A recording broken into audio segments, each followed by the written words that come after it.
오늘 설교 제목은 하나님이 보호하사. 하나님이 보호하사. 애국가에 했습니다. 하나님이 보호하사. 오늘은 일제에서 해방된 날을 기념하는 광복절 날이자 광복절 기념 예배로 드리고 있습니다. 해마다 광복절이 되면 우리나라는 일본에게 위안부와 강제동원의 일제만 사과하라고 선포합니다. 그러나 일본은 1965년에 다 끝난 일이다 이렇게 주장합니다. 일본이 더 이상 한국에게 사과를 하지 않아도 된다고 주장하는 것이 뭐냐면 1965년 한일 청구권 협정 이라는 것을 맺었기 때문에 이제 다 끝났다. 이 내용은 한일 양국 간의 채권과 채무 등 재산권에 대한 청구를 포기한다는 내용입니다. 이 조건은 한국은 일본으로부터 경제적 자금, 무상 3억 달러, 우리나라 돈으로 3,500원, 유상 2억 달러 차관을 받게 됩니다. 다시 말해서 더 이상 경제적으로 피해 보상하지 말라는 협정입니다. 경제적으로 피해 보상하지 말라는 협정. 그러나 일본은 위안부 피해자 그리고 강제 동원에 관한 보상 부분은 한일 양국 간의 경제적 부분에 대한 청구를 포기한 것이 아닙니다. 그런데 일본은 이것까지 다 한 것이다 이렇게 얘기해요. 그리고 일본은 지금도 공식적으로 위안부와 강제징용을 하지 않았기 때문에 사과하지 않는다 이렇게 주장하고 있습니다. 분명히 위안부 할머니들이 지금 살아계십니다. 강제징용으로 노동자들도 살아계심에도 불구하고 그들은 다 거짓말하고 있다. 돈 다 지불했기 때문에 더 이상 우리는 사과할 것도 없고 사과도 하지 않는다. 이렇게 주장하고 있기 때문에 우리가 한일 관계가 점점 악화되고 있습니다. 그래서 일부 사람들은 과거 일본 만행을 이제 청산하고 용서하자고 주장합니다. 그러나 용서를 하려면 어떻게 해야 됩니까? 용서를 하려면 어떻게 해야죠? 사과를 해야 될 거 아닙니까? 용서를 빌어야 용서해 줄 거 아닙니까? 그런데 일본은 처음 단추부터 잘못했어요. 우리는 사과하지 않는다. 용서하지 않는 거예요.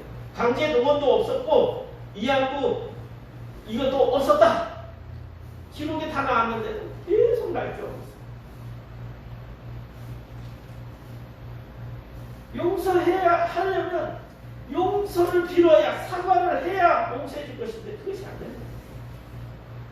예전에 하나그룹 회장이 김 회장이 아들이 클럽에서 놀다가 한 사람이 여러 사람에게 맞았어요. 그러니까 그 아빠가 그 말을 듣고 화가 나가지고 권총 들고 조폭들을 대동해가지고 아들을 때린 사람을 찾아가서 그 앞에서 그냥 폭행을 했어요. 그러면서 맥락으로 돈을 딱 던져주는 그 일이 예전에 2007년에 보도된 적이 있습니다. 끝난 겁니까? 돈 줬으니까 끝난 건가요? 우리 국민들은 저 하나 김 회장을 그래서 김 회장이 한동안 몇 년 동안 회장직을 내려놓기도 했어요. 맥락을 지불했으니 끝난 것이다. 이처럼 일본의 행동이 바로 이 하나 김 회장 깡패 같은 깡패였죠. 이런 깡패 짓을 하고 있다는 거예요. 그러나 이 광복절이 되면서 지금 일본과 독일이 어떻게 사죄를 하는지 어떻게 대처하는지 요즘에 비교되고 있지 않습니까? 여러분 잘 아시죠? 독일은 지금도 2차 대전의 피해자들을 찾아 봉사하고 있어요. 그리고 국민들에게 교육시키고 있어요. 우리 독일이 나치즘에 빠져가지고 많은 사람을 죽였다. 더 이상 나치즘에 빠져서 이런 만행을 저지르지 말아야 된다. 하면서 그런 것들을 다 사죄하면서 또 독일의 기업들도 자신들의 회사가 어떤 악행을 보였는지 그 독일의 회사의 박물관에 우리가 이런 만행을 했습니다. 사죄합니다. 더 이상 이런 만행을 하지 않겠습니다.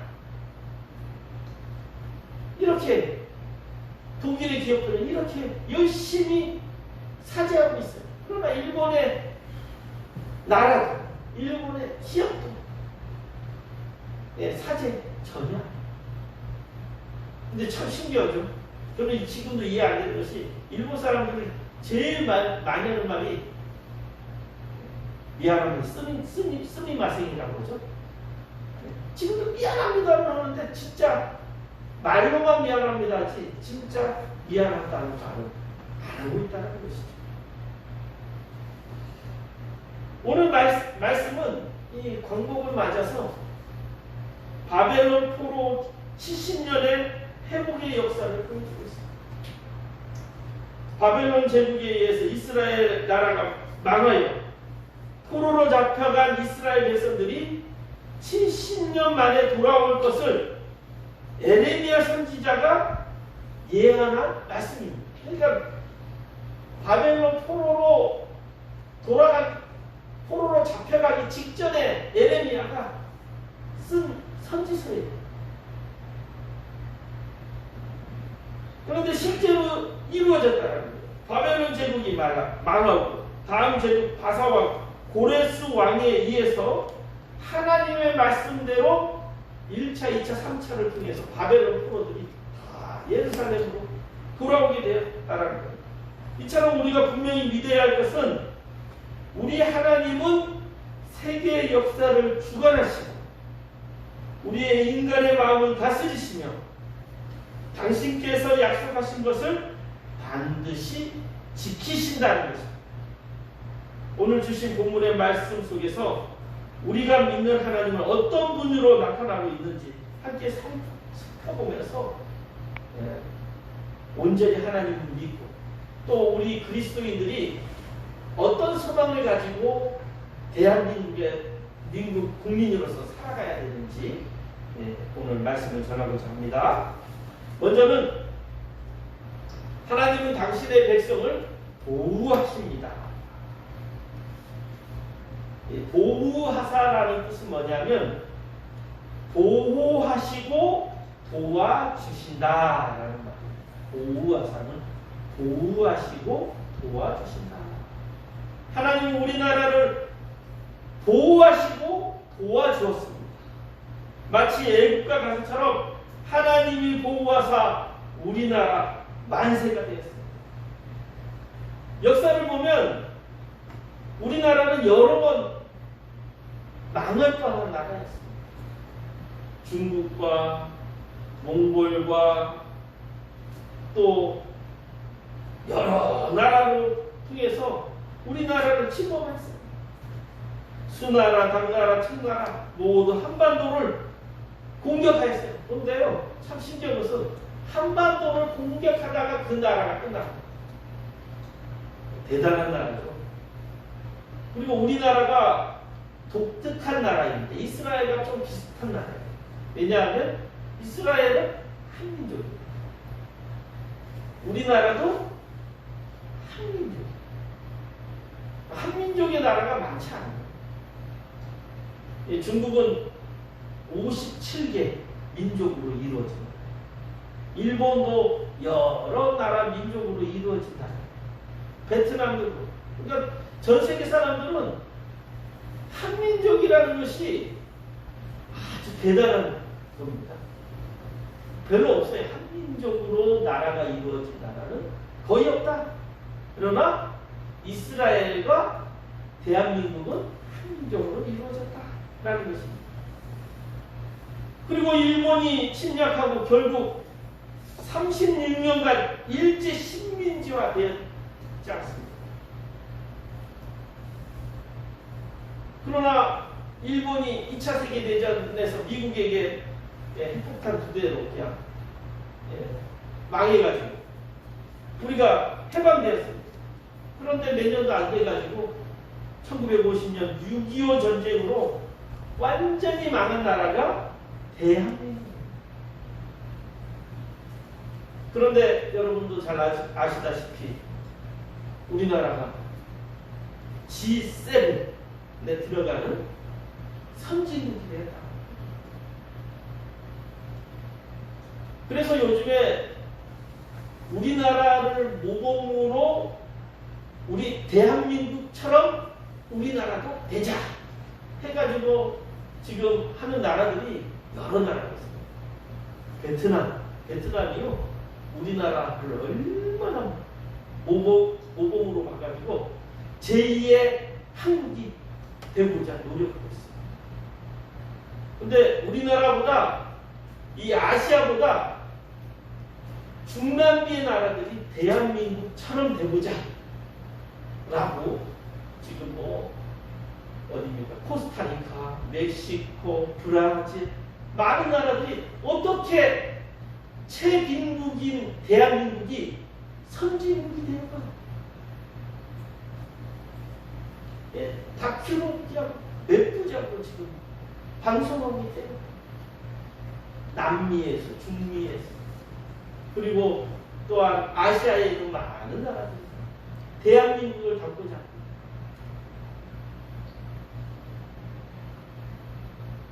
근데 저는 우리 국민성도 중요하지만 이 아시아에서 유일하게 복음을 제대로 받아들인 나라가 대한민국입니다. 그리고 세계 선교사 파송 두 번째로 많은 나라를 많이 선교사를 파송하는 나라, 복음의 메타가 된 우리나라를 통해서 하나님께서 보호하셨기 때문에 이렇게 선진국이 되었다고 저는 믿습니다. 우리 하나님의 돌보심은 한 개인에만 해당되는 것이 아니라는 거예요. 하나님이 택한 백성, 하나님이 택한 나라, 하나님이 쓰시는 민족 모두에게 하나님의 돌보심입니다. 그래서 우리들은 내가 산을 향하여 눈을 듭니다. 나의 도움이 어디서 올까? 나의 도움은 천지를 지으신 여호와십니다. 우리나라를 도우신 것은 천지를 구하신 여호와께 있다고 저는 믿습니다. 우리를 돌보시고 도우실 분은 오직 천지를 지으신 여호와 하나님이 한 분이심을 여러분들도 믿으시고 복음 가운데 당당히 살아갈 수 있는 우리들이 다 되었으면 합니다. 아멘. 우리 하나님은 지금도 우리를 돌보고 계십니다. 그래서 성경에는 계속적으로 얘기해요. 내가 너와 함께하리라. 내가 너를 도우리라. 이렇게 약속해 주셨어요. 우리가 일제에서도 교회가 주도하여서 독립운동하신 거 여러분 잘 알죠? 이 애국가에 숨은 뜻도 뭡니까? 하나님이 보호하셨습니다. 불교의 나라였는데 만약에 부처님이 보호하사가 아니라 하나님. 왜? 기독교인들이 대부분이었어요.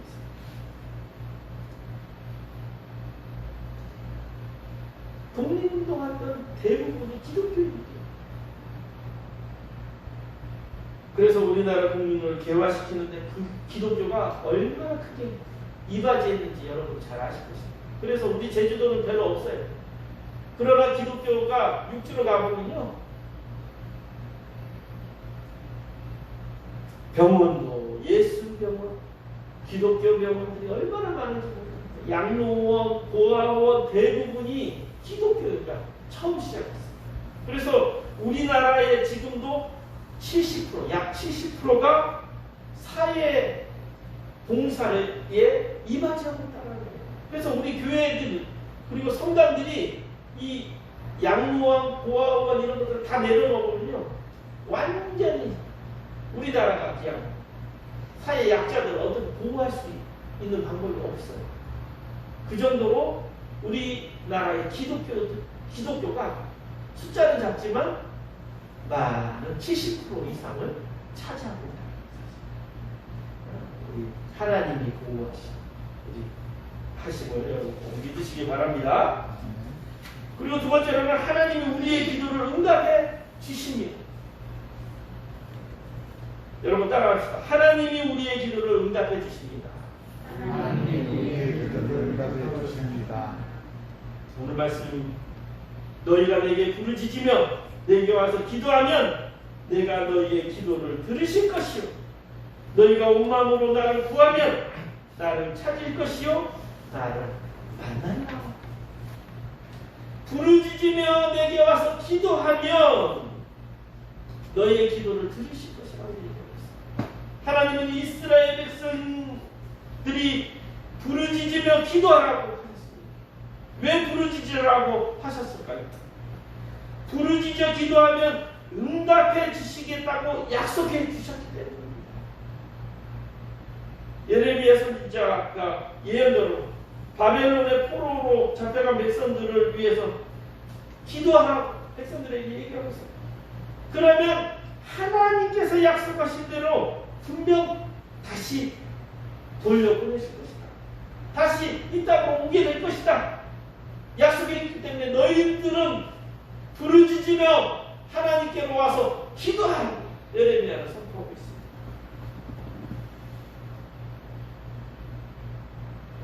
이스라엘 백성들은 포기했을까요? 왕은 두 눈이 뽑혀가지고 세수가 채워가지고 질질 끌려가는 이스라엘 백성들 바벨론으로 포로로 돌아갈 때 부르짖어 기도하면 하나님께서 꼭 다시 되돌려 다시 돌아오게 하실 것이다 라고 했어요. 여러분 이런 상황이면 어떻겠습니까? 우리나라가 이 북한에 완전히 먹혀가지고 이제 망언이 됐어요. 그때 한 선지자가 한 목사가 하나님께 기도하면 분명히 우리나라 다시 회복시켜줄 거다 라고 선포했다면 여러분 어떻게 했습니까? 이제 우리나라 끝났어. 그랬으면 우리나라가 끝나는 거예요. 이스라엘 백성들도 그랬으면 끝났을 거예요. 그러나 이스라엘 백성은 그 말을 믿고 포기하지 않았다. 바벨론 포로로 끌려가면서도 그들은 포기하지 않았다라는 거예요. 하나님의 약속의 말씀을 믿고 하나님의 말씀을 회복하기 위해서 다시 한번 다시 성경 말씀대로 살도록 노력했다. 그때 하나님의 성경책이요. 그때 다 정리된 거예요. 바벨론 포로기 때 성경, 구약 성경이 그때 다 정리되었어요. 놀랍지 않습니까? 포로로 갔는데 그들이 그 전까지는 성경책 안 읽다가 성경책을 정립하고 말씀대로 살려고 노력했다는 거예요. 왜? 기도하고 부르짖으며 말씀 가운데 우리가 산다면 분명 하나님의 때에 포로에서 해방됐다 되겠다라는 믿음을 가졌기 때문에. 우리나라 어떻습니까? 1965년 일본이 우리나라 도와줬어요. 3만 달러 공짜로 줬어요. 3,500. 솔직히 큰 돈 아니죠. 또 2만 달러는 또 차관해줬어. 빌려줬어. 그래서 우리 저 고속도로 뚫었다고 하잖아요. 고속도로 하나 뚫었어. 그 돈이. 그만큼 연합한 우리나라. 일본과 경제력을 비교하면 30배 이상 차이 나다.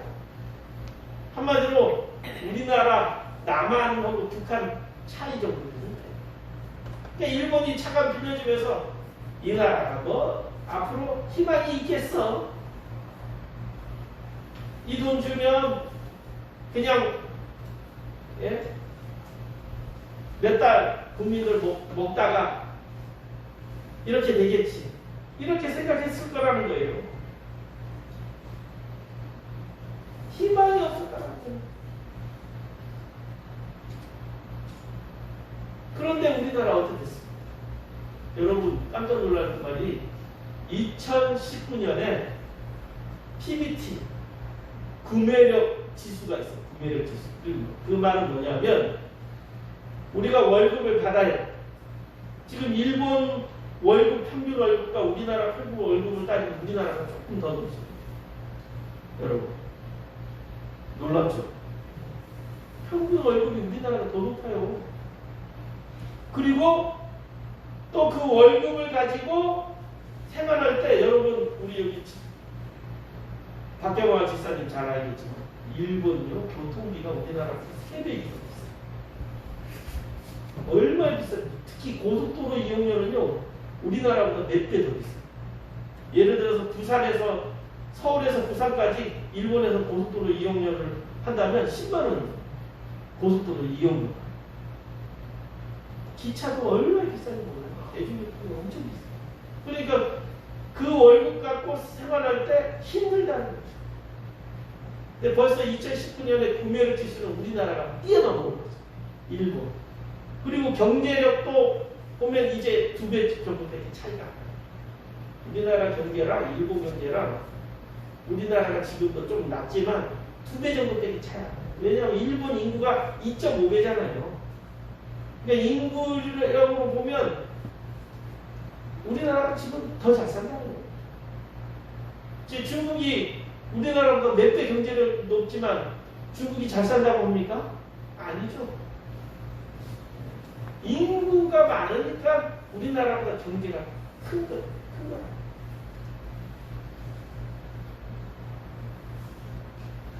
저는 여기에서 무엇을 생각하고 있냐면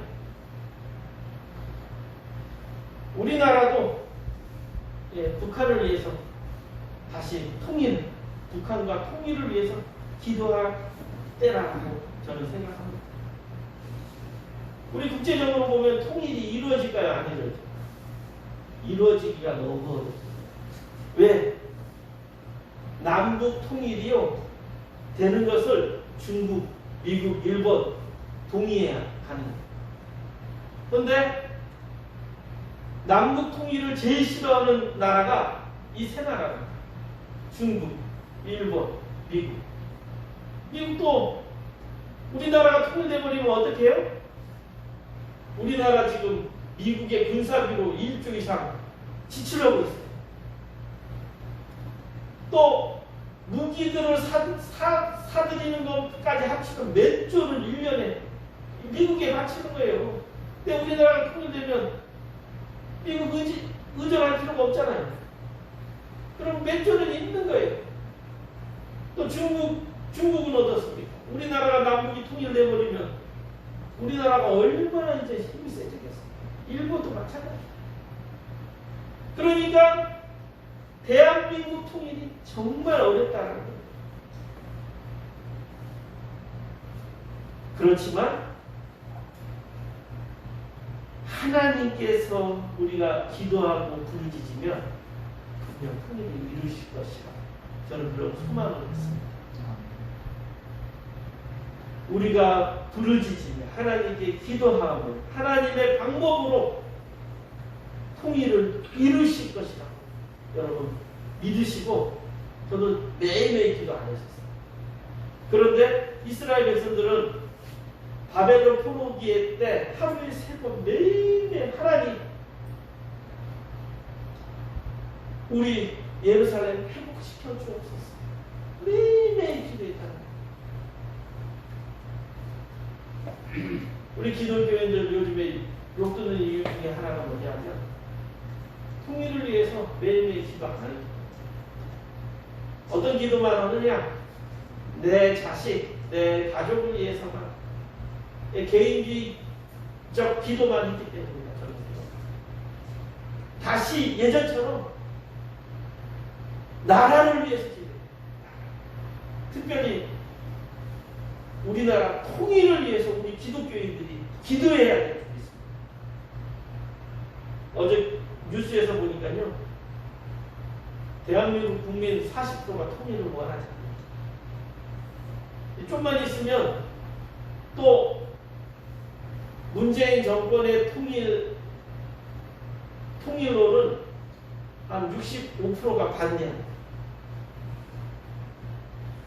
문재인 정권의 통일로는 뭡니까? 그냥 퍼주면서 사이좋게 지내면서 통일해요. 그거는 반대라는 거예요. 그럼 어쩌자는 거예요? 싸워서 통일하자는 거예요. 저는 잘 모르겠습니다. 그러나 분명한 것은 우리 기독교인들이 이스라엘 백성처럼 매일매일 하루에 3번 바벨론 포로에서 회복시켜 주옵소서 기도하여 그때에 대해서 회복시켜 준 것처럼 우리들도 기도하고 부르짖으면 하나님께서 우리나라 통일이 이루어질 수 믿습니다. 왜냐하면 기독교 복음의 시작은 어디에서부터 시작했는지 여러분 아시죠? 어디입니까? 평양입니다. 평양. 이 남한이 아니라 북한, 평양에서 시작했어요. 그래서 평양이 예전에는 아시아의 예루살렘이라 불렀던 곳입니다. 그런데 어떻게 됐어요? 이제 북한의 지하교인들은 거의 없대요. 거의 많지 않아요. 정말 우리가 매일매일 부르짖으며 통일을 위해서 기도해요. 근데 요즘 교회들이 통일을 위해서 기도를 안 한대요. 제가 생각하기로는 우리 광복 지금 76주년이에요. 6주년. 예전에 어떤 기도를 했었냐면 예루살렘의 회복 바벨론 포로 70주년처럼 우리들도 70년 동안 하나님께 기도했으면 분명히 우리나라도 통일을 이룰 것이다. 그런 운동이 있었어요. 근데 여러분 생각나죠? 이제는 통일 기도회도 빨리 했어요. 근데 지금 통일 기도회는 보셨습니까? 사라졌어요. 제가 말씀을 드리면서 나부터 시작해야 돼.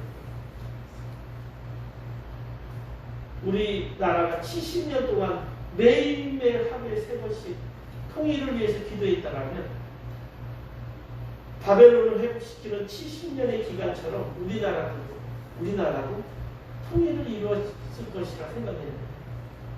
이미 70년이 지나서 76년이 됐어요. 남북한이 더 멀어졌어요. 개성공단이라는 또 금강산 관광이라는 이런 것들이 사라져요. 저는 대한민국이 남한의 기독교인들이 기도 안 해서 점점 멀어졌다고 합니다. 우리 기독교인들이 해야 될 일은 성교도 성교지만 통일을 위해서 기도해요. 통일이 되면요 성교하기가 엄청 쉬워져요. 중국, 러시아, 또 중앙아시아 쪽 몽골을 통해서 차로 다 갈 수 있어요. 그냥 얼마나 복음이 쉬워지겠어요. 기차가 이제 북한만 막지 않으면요 러시아 기차선과 연결이 그냥 돼요. 북한의 기차선과. 우리는 기차 타고 유럽까지 갈 수 있어요. 8일이면 유럽 간다. 근데 이제 러시아가요 지금 일주일 동안 블라디보스토크에서 모스크바까지 일주일인데 이제 3일을 앞당겼대요. 그래서 고속화 그리고 꾸불꾸불한 기간을 직선화 만들면서 4일이면 이제 모스크바까지 갈 수 있도록 그런 공사를 하고 있다. 그러니까 이제 남한에서 북한과 좋은 관계가 되면 5일이면 유럽까지 가는 거예요. 기차 타고. 우리 기도가 필요해요. 우리가 통일을 위해서 꾸준히 기도한다면 하나님께 상담해 하나님의 때 하나님의 방법으로 해결해 주실 걸 믿습니다. 여러분 통일을 위해서 기도하시고 우리들 다 됐으면 합니다. 그리고 세 번째로 마지막으로 하나님의 때가 되면 약속대로 회복시켜 주신다. 여호와께서 바벨론에 70년이 차면 이곳으로 돌아오게 하리라. 예레미야 선지자에게 바벨론 포로가 시작되기 직전에 예레미야 선지자에게 예언한 말씀이 그대로 이루어졌습니다. 그리고 또 이스라엘은 2000년 동안 방황하다가 불가능하잖아요. 2000년 동안 나라를 이뤘는데 어떻게 나라를 이룰 수 있습니까? 근데 이뤘잖아요. 이스라엘이라는 나라. 2000년 동안 없던 나라가 생겼다. 그것보다 더 쉬운 것이 통일입니다. 2000년 동안 나라도 생기게 하나님께서 인도해 주십시오. 우리나라 통일 하나님께서 내가 허락하마 살을 쓰면 통일될 거예요. 우리 방법은 알 수 없죠. 그렇기 때문에 때가 되면 약속대로 회복해 주신다는 사실을 여러분 꼭 믿으시기 바랍니다. 하나님께서 반복하면서 말씀하는 것이 있어요. 여호와께서 이같이 말씀하시느니라. 이것은 여호와의 말씀이니라. 이렇게 얘기하고 있어요. 내 말이기 때문에 믿으라는 거예요. 하나님의 말씀이기 때문에 반복해서 계속 꼭 이루어지신다고 예언하시는 것입니다. 하나님은 이스라엘 백성들에게 재앙이 아닌 평안을 주시겠다고 말하고 있어요. 11절에 보면 내 생각은 내가 안 하니 평안이요 재앙이 아닙니다. 너희에게 미래와 희망을 주는 것입니다. 그러니까 하나님이 약속을 이룰 때요 재앙을 통해서 이루어지시다는 것이 아니에요. 평안이요 미래와 희망을 주신다는 거예요. 그렇게 약속해 주신다는 거예요. 바벨론이 멸망하고 바사왕이 때가 됐을 때 어떻게 해요? 이스라엘 백성들이 무력으로 시해가지고 예루살렘으로 회복된 거 아닙니다. 바사왕 고레스의 마음을 움직였어요. 놀라운 일이죠. 황제의 마음을 하나님께서 움직여가지고 예루살렘 성을 짓게 하시고 예루살렘 성벽을 짓게 하시고 이스라엘을 1차, 2차, 3차를 통해서 이스라엘 노예였던 이스라엘 백성을 그 나라를 보낸 거예요. 평화롭게. 하나님의 방법은 이 방법이에요. 여러분 예수 그리스도를 믿는 사람의 방법은요 폭력과 거짓과 이런 것이 아니에요. 여러분 잘 아셔야 돼요. 지금 그 사랑제일교회의 방법은 하나님의 방법이 아닙니다. 내가 분명히 마귀예요. 그 사람 목사도 아니에요. 정확히 말하면. 우리 대한예수교 장로회 기독교 연합회에서 그 사람 목사가 제명한 사람. 근데 그 사람은 지금도 추종하는 사람이에요. 바보예요. 한번 보십시오. 그 사람의 열매들이 폭력 아닙니다. 폭력. 거짓 선동 아닙니다. 하나님을 우습게 보지 않습니까? 그런 사람을 목사라고 추종하는 어리석은 기독교인이 있다는 거예요. 참 안타깝습니다. 하나님은 분명한 목적이 있습니다. 우리가 기도하면 분명히 통일을 이루어 주실 것입니다. 그 방법도 평안이에요. 재앙이 아니라 너희에게 미래의 희망을 주는 것이라고 얘기하고 있습니다. 사랑하는 성도 여러분, 포기하지 마시고 통일을 위해서 기도할 수 있는 우리 모든 성도가 되시길 바랍니다. 그러면 하나님의 때가 분명히 폭력이 아니라 평안과 미래와 희망으로 통일을 이루게 해주실 것입니다. 그 방법은 우리 알 수 없어요. 그러나 무력 통일은 아니라는 것을 우리는 분명히 하나님의 방법으로 알 수 있습니다. 평화 통일을 분명히 이루어 주실 줄 믿습니다. 아멘. 여러분 꼭 포기하지 마시고 기도하는 우리 그리스도인들이 다 되었으면 합니다. 우리 문제를 한번 풀어보겠습니다. 하나님은 당신의 백성들을 돌보시고 도우시고 뭐 주시기를 주시는 하나님이십니다. 뭐죠? 왜 이렇게 빨리 걸려요? 다 해보니 주시는 하나님이십니다. 2번 하나님의 약속대로 이루어지기를 원하면 부르짖어 뭐 해야 됩니다? 기도해야 됩니다. 하나님의 때가 되면 약속대로 회복시켜 주십니다. 기도하겠습니다. 보시라고 하나님. 참으로 불가능한 상황 가운데 이 일제하에서 해방하여 광복절을 맞아요. 또 벌써 76주기가 되었습니다. 우리나라가 최비국에서 하나님께서 보호하사 G7에 들어가는 선진국으로 발돋움하게 되었습니다. 또한 우리나라 하나님께서 보호하사 많은 선교사들을 세계 두 번째로 파송하여서 또 복음을 전하고 있습니다. 이 모든 것 하나님의 보호하신 은혜라 믿습니다. 다시 한번 하나님께서 우리에게 주신 소명이 있습니다. 그것은 통일을 위해서 부르짖으며 기도하라 우리 그리스도인들에게 말씀해 주셨습니다. 하나님의 때가 언제인지 모르지만